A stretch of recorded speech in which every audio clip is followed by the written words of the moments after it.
नमस्कार, आपका बहुत बहुत स्वागत है और मैं हूं आपके साथ अंकिता सिंह। चलिए बुलेटिन की शुरुआत करते हैं बिहार विधानसभा चुनाव से। बिहार विधानसभा चुनाव के दूसरे और अंतिम चरण के लिए प्रचार अभियान का शोर रविवार शाम 5 बजे थम गया। अब कल राज्य के 20 जिलों की 122 सीटों पर होने वाला मतदान सत्ता का समीकरण तय करेगा। 11 नवंबर को होने वाले मतदान से पहले इन जिलों में अब किसी भी प्रकार की सभा, रैली या रोड शो पर पूरी तरह से प्रतिबंध रहेगा। दूसरे चरण में पश्चिमी चंपारण, पूर्वी चंपारण, सीतामढ़ी, मधुबनी, सुपौल, अररिया, किशनगंज, पूर्णिया, कटिहार, भागलपुर, बांका, जमुई, नवादा, गया, औरंगाबाद, जहानाबाद, अरवल, कैमूर और रोहतास जैसे 20 जिलों में वोट डाले जाएंगे। दिलचस्प बात यह है कि 6 सीटों पर महागठबंधन के प्रत्याशी आमने सामने हैं। करगहर में सीपीआई और कांग्रेस आमने सामने। सीपीआई से महेंद्र प्रसाद गुप्ता और कांग्रेस से संतोष कुमार मिश्रा उम्मीदवार हैं। नरकटियागंज सीट पर आरजेडी और कांग्रेस आमने सामने है। आरजेडी से दीपक यादव और कांग्रेस से शाश्वत केदार मैदान में है। निकंदरा सीट पर भी आरजेडी कांग्रेस आमने सामने है। कांग्रेस से विनोद कुमार चौधरी और आरजेडी से उदय नारायण चौधरी आमने सामने हैं। कहलगांव सीट पर आरजेडी कांग्रेस के बीच सियासी फाइट। आरजेडी से रजनीश भारती, कांग्रेस से प्रवीर सिंह कुशवाहा आमने सामने। सुल्तानगंज सीट पर भी आरजेडी कांग्रेस आमने सामने। आरजेडी से चंदन सिन्हा जबकि कांग्रेस से ललन कुमार हैं उम्मीदवार। चैनपुर कैमीर सीट पर वीआईपी और आरजेडी आमने सामने। वीआईपी से गोविंद बिंद जबकि आरजेडी से ब्रज किशोर बिंद हैं उम्मीदवार। बता दें कि बिहार चुनाव के प्रचार में प्रधानमंत्री नरेंद्र मोदी ने 11 रैली की, एक रोड शो किया, तो वहीं सीएम नीतीश कुमार ने बिहार में 84 रैलियां की। इस बीच एनडीए और महागठबंधन के बीच दावे प्रतिदावे, वार पलटवार किए जा रहे हैं। पटना में 25 से 30 फिर से नीतीश लिखा एक होर्डिंग देखा गया। इस बीच बिहार के उप मुख्यमंत्री सम्राट चौधरी ने कहा कि मैं भाजपा का राजनीतिक कार्यकर्ता हूं, यहां एनडीए में कोई पद खाली नहीं है। नीतीश कुमार आज मुख्यमंत्री हैं और आगे भी रहेंगे। सम्राट चौधरी ने कहा कि अब लालटेन कबाड़ में चला गया है, लालटेन बुझ गया है। लालटेन मतलब लालू प्लस 10 यानी लालू राबड़ी और उनके 9 बच्चे। जबकि तेजस्वी यादव ने कहा कि पीएम मोदी गुजरात में फैक्ट्री की बात की और बिहार में कट्टा की बात करते हैं। एक बिहारी 100 पर भारी, उन्होंने आगे कहा। प्रथम चरण के बाद एनडीए खेमे में भारी गमगीन माहौल में है। हार के खौफ से गृह मंत्री अधिकारियों से मिलकर एक फोन पर धमकी दे रहे हैं। जहां ठहरते हैं उस होटल के सीसीटीवी बंद करा देते हैं, देर रात्रि अधिकारियों को बुलाते हैं। उधर बिहार के पुलिस महानिदेशक डीजीपी विनय कुमार ने बताया कि दूसरे चरण के मतदान के लिए सुरक्षा इंतजाम पूरी तरह से पुख्ता कर दिए गए हैं। पहले चरण की तुलना में इसे और अधिक कड़ा किया गया है। डीजीपी ने बताया कि अंतर्राज्यीय और अंतर्राष्ट्रीय सीमाओं से सटे जिलों में अतिरिक्त सतर्कता बरती जा रही है। भारत नेपाल सीमा से सटे 7 जिलों में सुरक्षा मजबूत की गई। डीजीपी ने पुष्टि की कि अंतर्राज्यीय सीमा पूरी तरह से सील कर दी गई, जबकि अंतर्राज्यीय सीमा रविवार शाम तक बंद कर दी जाएगी। इस चरण में केंद्रीय सुरक्षा बलों की कुल 1650 कंपनियां तैनात की जा रही हैं।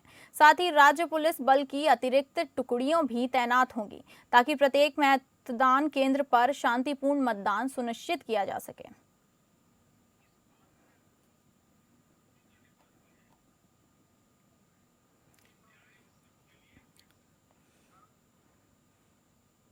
अगली खबर है, बिहार विधानसभा चुनाव के दूसरे और आखिरी चरण का प्रचार थम गया है। इस बीच सत्तारूढ़ महागठबंधन दल एनडीए के सहयोगी और उत्तर प्रदेश की योगी सरकार कैबिनेट मंत्री ओम प्रकाश राजभर का बड़ा सामने आया है बयान। ओम प्रकाश राजभर ने बिहार में बम्पर वोटिंग के बाद महागठबंधन की सरकार बनने की उम्मीद जता दी है। उनका ये बयान मतदान से पहले एनडीए के लिए झटका साबित हो सकता है। बिहार चुनाव में यूपी सरकार को समर्थन वाले सुहेल देव भारतीय समाज पार्टी लगातार अपने ही सहयोगी गठबंधन के विरुद्ध बयान दे रही है और अब ओम प्रकाश राजभर ने बिहार में राष्ट्रीय जनता दल की सरकार बनने का दावा किया है। बता दें कि ओम प्रकाश राजभर की सुभा सपा ने अकेले बिहार में 64 सीटों पर उम्मीदवार उतारे हैं। राजभर और उनके बेटे डॉक्टर अरविंद राजभर और अरुण राजभर ने चुनाव के दौरान एनडीए के विरोध में लगातार कई चुनावी सभाएं की हैं। दूसरे चरण की 34 सीटों पर सुबह सपा प्रत्याशी एनडीए के खिलाफ मैदान में हैं। माना जा रहा है कि कई सीटों पर सुबह सपा के प्रत्याशी एनडीए या महागठबंधन के प्रत्याशियों की जीत के समीकरण को प्रभावित कर सकते हैं। बिहार में दूसरे चरण का मतदान 11 नवंबर मंगलवार को होना है। 14 नवंबर को चुनाव के नतीजे आएंगे।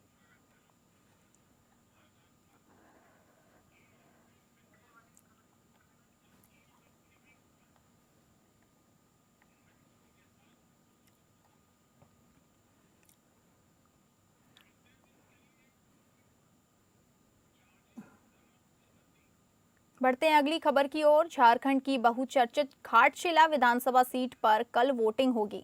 घाटशिला विधानसभा उपचुनाव के लिए चुनावी प्रचार रविवार शाम 5 बजे थम गया।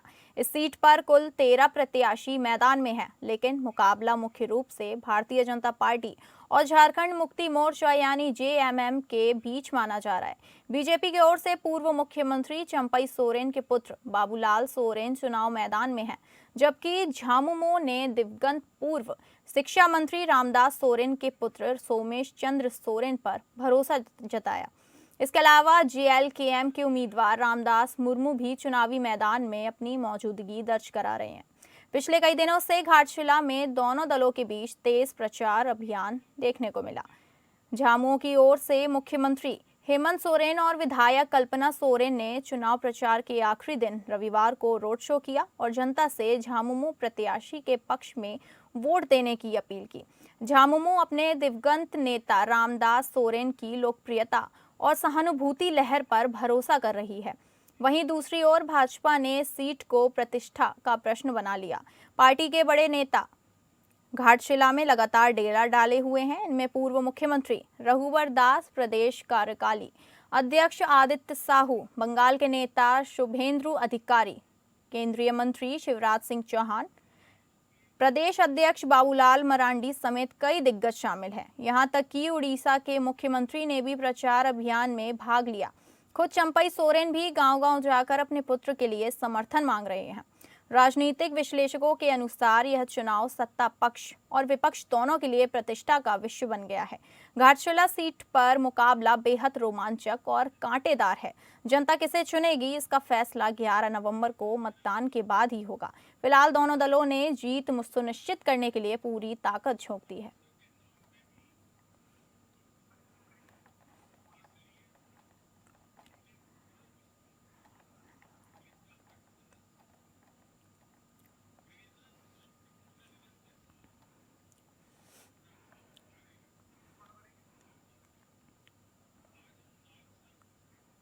अगली खबर है, समाजवादी पार्टी के राष्ट्रीय अध्यक्ष अखिलेश यादव रायपुर पहुंचे। यहां उन्होंने दावा किया कि बिहार में बदलाव की बयार आ रही है। यहां चल रहे विधानसभा चुनाव में इंडिया गठबंधन जीत की ओर अग्रसर है। साथ ही अखिलेश यादव ने कहा कि बिहार नया सीएम चुनने जा रहा है। बिहार बदलाव लाने के साथ साथ एक युवा मुख्यमंत्री भी चुनने जा रहा है। बिहार को एक नया मुख्यमंत्री मिलने वाला है। एक नई ऊर्जा वाला युवा मुख्यमंत्री तेजस्वी यादव होंगे।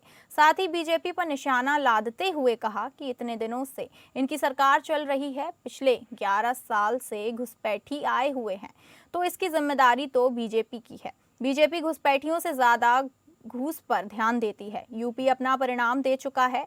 पिछले लोकसभा चुनाव में उसने बताया कि पिछले दलित, आदिवासी, अल्पसंख्यक के साथ भारतीय जनता पार्टी ने भेदभाव किया था। बिहार बदलाव के साथ साथ नौजवान मुख्यमंत्री बनाने जा रहा है, जहां परिवर्तन होगा। नई ऊर्जा के साथ नया मुख्यमंत्री, नौजवान मुख्यमंत्री बिहार को मिलने जा रहा है। तेजस्वी यादव, जिनका आज जन्मदिन है, आखिरी दिन है प्रचार का, जनता का समर्थन उनके साथ है। महागठबंधन और इंडिया गठबंधन जीतने जा रहा है। और 11 साल से पहले घुसपैठिया कौन आए हैं, तो 11 साल में जो आए होंगे घुसपैठिया, उसका जवाब तो सरकार को ही देना पड़ेगा, वही है। और बीजेपी घुसपैठियों से ज्यादा घूस पे ध्यान देती है,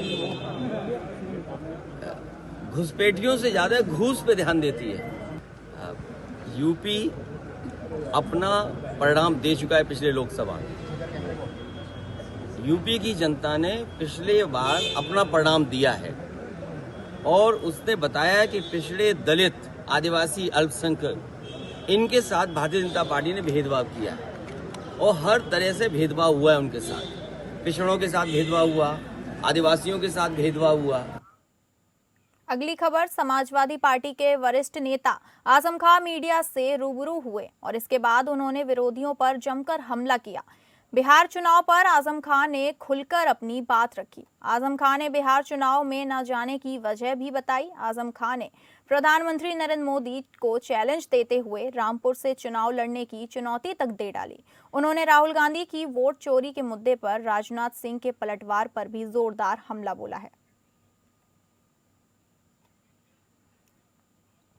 तो सफाई दे दे, कौन मना कर रहा है? अदालत में भी चोर अपनी सफाई देता है तो उसमें क्या हो गया? अपने आप को ईमानदार साबित कर दें, बगैर बेईमानी के चुनाव करा दें। और ख़ुद रामपुर में हम चुनौती देते हैं कि जो लोग जीते हैं हमारे कैंडिडेट के खिलाफ, खुद शहर की सीट से, अगर हिम्मत है तो देश का सबसे बड़ा व्यक्ति आकर चुनाव लड़ ले यहाँ, तो दिखा दे जीत कर। इसी पर फैसला हो जाए, हमारी राजनीति का भी और उनकी राजनीति का भी। साबित हो जाएगा चोर कौन है। मुंबई में कैसे? तो वक्त है एक छोटे से ब्रेक का। उत्तराखंड राज्य 25 वर्ष का पूरा हो गया है। वहीं मुख्यमंत्री पुष्कर सिंह धामी का कहना है कि 25 सालों में उत्तराखंड ने कई चुनौतियों को पार करते हुए ऐतिहासिक काम भी इन 25 सालों में पूरे किए हैं। उत्तराखंड में 25 सालों में सड़क के क्षेत्र में हुई, हवाई क्षेत्र में हो या फिर रेल कनेक्टिविटी के क्षेत्र में हो, ऐतिहासिक काम हुए हैं। मुख्यमंत्री पुष्कर सिंह धामी का कहना है कि उत्तराखंड जब 50 साल पूरा हो जाएगा तो उत्तराखंड देश के सर्वश्रेष्ठ राज्यों में एक होगा। विकसित भारत के संकल्प को साकार करते हुए उत्तराखंड विकसित राज्यों में सर्वश्रेष्ठ राज्यों में एक होगा।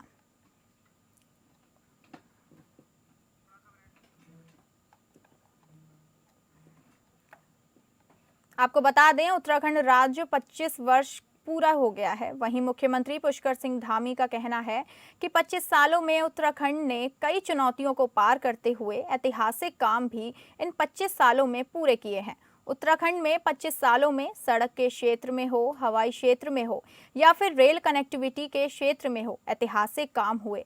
मुख्यमंत्री पुष्कर सिंह धामी का कहना है कि उत्तराखंड जब 50 साल का पूरा हो जाएगा तो उत्तराखंड देश के सर्वश्रेष्ठ राज्यों में एक होगा। विकसित भारत के संकल्प को साकार करते हुए उत्तराखंड विकसित राज्यों में सर्वश्रेष्ठ राज्यों में एक होगा।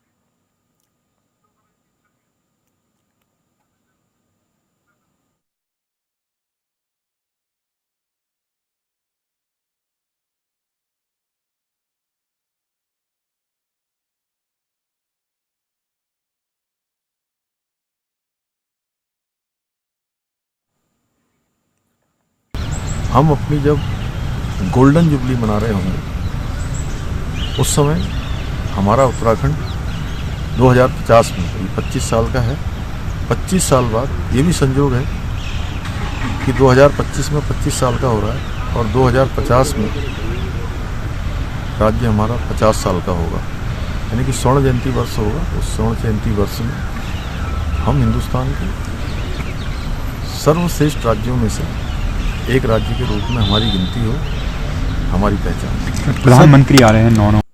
अब देखते हैं अगली खबर की ओर। उत्तराखंड में आगामी 2027 में विधानसभा चुनाव होने हैं, जिसके लिए महज 1.5 साल का वक्त ही बचा है। ऐसे में अब मुख्य विपक्ष दल जनता से अभी से अपील कर रहा है कि वो कांग्रेस की सरकार बनाए। दरअसल जब भी चुनाव की बात आती है तो कांग्रेस के वरिष्ठ नेता पूर्व मुख्यमंत्री हरीश रावत जरूर गैरसैंण को स्थायी राजधानी बनाने की बात करते नजर आते हैं।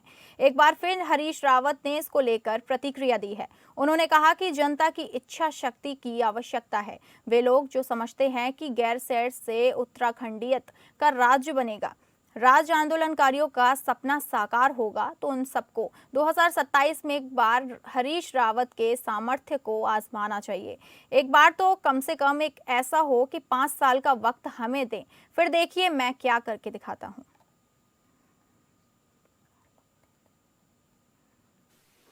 जनता की इच्छा शक्ति की आवश्यकता है। जो गैरसैंण के मित्र हैं, जो समझते हैं कि गैरसैंण से उत्तराखंडियत का रास्ता बनेगा, जो ये समझते हैं कि हिमालयी राज्य की परिकल्पना और राज्य आंदोलनकारियों का सपना साकार होगा, तो उन सबको जो है 2027 में एक बार हरीश रावत की सामर्थ्य को आजमाना चाहिए, और वो इस रूप में आजमाना चाहिए कि मेरी पसंद के लोगों के हाथ में तो सत्ता दे दे। एक बार तो ऐसा कर दे कि 5 साल का वक्त दे दे, देखिए मैं क्या करवा देता हूँ। मैं क्या करता हूँ नहीं कह रहा हूँ, मैं क्या करवा देता हूँ कह रहा हूँ। बढ़ते हैं अगली खबर की ओर। उत्तर प्रदेश के मुख्यमंत्री योगी आदित्यनाथ प्रदेश की अर्थव्यवस्था को $1 ट्रिलियन तक पहुंचाने के मिशन में जुट गए हैं। इस लक्ष्य को साधने के लिए मुख्यमंत्री स्वयं निवेश आकर्षित करने की दिशा में कदम बढ़ा रहे हैं। वे जल्द ही सिंगापुर और जापान के दौरे पर जाएंगे, जहां रोड शो के माध्यम से विदेशी निवेशकों को उत्तर प्रदेश में उद्योग लगाने के लिए आमंत्रित करेंगे। मुख्यमंत्री योगी आदित्यनाथ की विदेश यात्रा का खाका इन्वेस्ट यूपी तैयार कर रहा है। उनके दौरे से पहले एक 5 सदस्यीय टीम अगले सप्ताह सिंगापुर और जापान की यात्रा पर जाएगी। इस टीम की अगुवाई इन्वेस्ट यूपी के एसीओ शशांक चौधरी करेंगे। यह टीम 2 दिन सिंगापुर के और 3 दिन टोक्यो यानी कि जापान में रहेगी। दौरे के दौरान अधिकारी संभावित निवेशकों, वाणिज्य मंडलों और स्थानीय कारोबारियों से मुलाकात कर उत्तर प्रदेश में निवेश की संभावनाओं पर चर्चा करेगी। लौटने के बाद टीम अपनी रिपोर्ट सौंपेगी, जिसके आधार पर मुख्यमंत्री का विदेश दौरा कार्यक्रम अंतिम रूप से तय किया जाएगा। सीएम योगी का विजन उत्तर प्रदेश को एक बड़ा औद्योगिक हब बनाने का है। राज्य सरकार ने इसके लिए कई नीतिगत सुधार किए हैं ताकि विदेश और देसी दोनों निवेशकों को आकर्षित किया जा सके। औद्योगिक नीतियों को सरल बनाया गया है, अनुमोदन प्रक्रिया को तेज किया गया है और निवेशकों को हर स्तर पर राहत देने के उपाय लागू किए गए हैं। योगी सरकार का उद्देश्य है कि विदेश कंपनियों को यूपी में उद्योग स्थापित करने में किसी तरह की प्रशासनिक या कानूनी परेशानी न हो। दरअसल इन्वेस्ट यूपी इस समय दुनिया के 8 देशों में रोड शो आयोजित करने की योजना पर काम कर रहा है। इसमें से 2 देशों सिंगापुर और जापान की यात्रा पर मुख्यमंत्री स्वयं जाएंगे। उनके साथ प्रदेश के कई वरिष्ठ मंत्री भी विदेश जाएंगे। जल्द ही यह घोषणा की जाएगी कि कौन मंत्री किस देश में रोड शो की अगुवाई करेगा।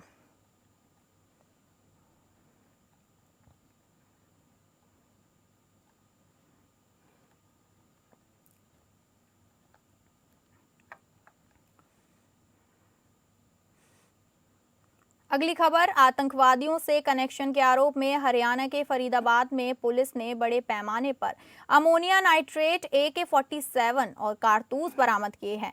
एक घर में छापेमारी के दौरान जम्मू और कश्मीर पुलिस ने डॉक्टर के घर से करीब 300 किलो अमोनिया नाइट्रेट बरामद किया है। इस पूरे ऑपरेशन को गुपचुप तरीके से अंजाम दिया गया और किसी को किसी की भनक ना लगे। उधर हरियाणा पुलिस की तरफ से इन संबंध में कुछ जानकारी नहीं दी गई है। दरअसल यूपी के सहारनपुर से जम्मू कश्मीर पुलिस ने आतंकी संगठन जैश-ए-मोहम्मद से संबंधों के चलते अनंतनाग से एक डॉक्टर को गिरफ्तार किया था। इसी कड़ी में वहां की पुलिस ने फरीदाबाद में किराए पर रह रहे एक डॉक्टर के कमरे में छापा मारा तो 300 किलो अमोनिया नाइट्रेट बरामद किया गया। रविवार को जम्मू और कश्मीर पुलिस तबदल के साथ फरीदाबाद पहुंची, जहां पर एक कमिश्नरी डॉक्टर मुजाहिल शकील किराए के कमरे में रहता था। बताया जा रहा है कि आरोपी डॉक्टर यहां पर रहता नहीं था और उसने केवल सामान रखने के लिए कमरा लिया था। पुलिस ने कमरे से 14 बैग बरामद किए, जिसमें 300 kilo ammonium nitrate, AK-47 rifle, 84 कारतूस और केमिकल रखा हुआ था। इस मामले में DCP NIT महसूद अहमद ने मामले के बारे में जानकारी से इनकार किया। बताया जा रहा है कि डॉक्टर ने 3 महीने पहले ही किराए पर कमरा लिया था। फिलहाल आरोपी डॉक्टर को पुलिस ने डिटेन कर लिया है और पूरे मामले की जांच शुरू कर दी है। 4 राज्यों जम्मू कश्मीर, उत्तर प्रदेश, हरियाणा और गुजरात से पूरे मामले का कनेक्शन खंगाला जा रहा है।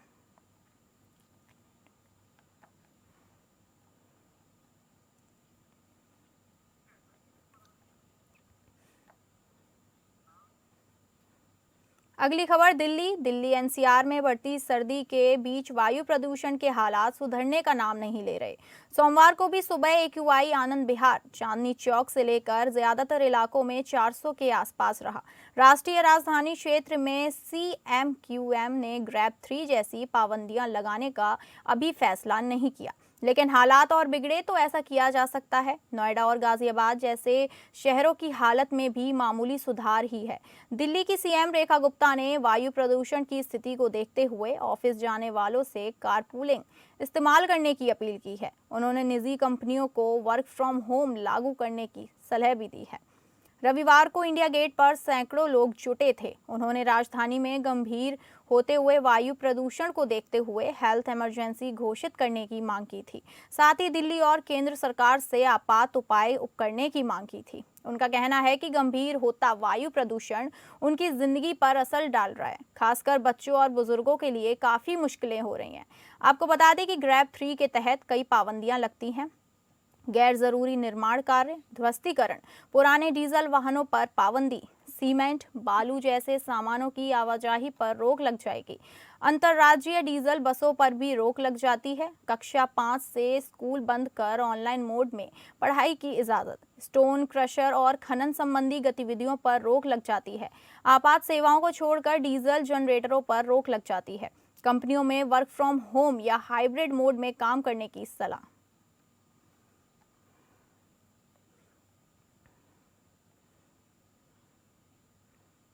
फिलहाल इस बुलेटिन में इतना ही। नमस्कार।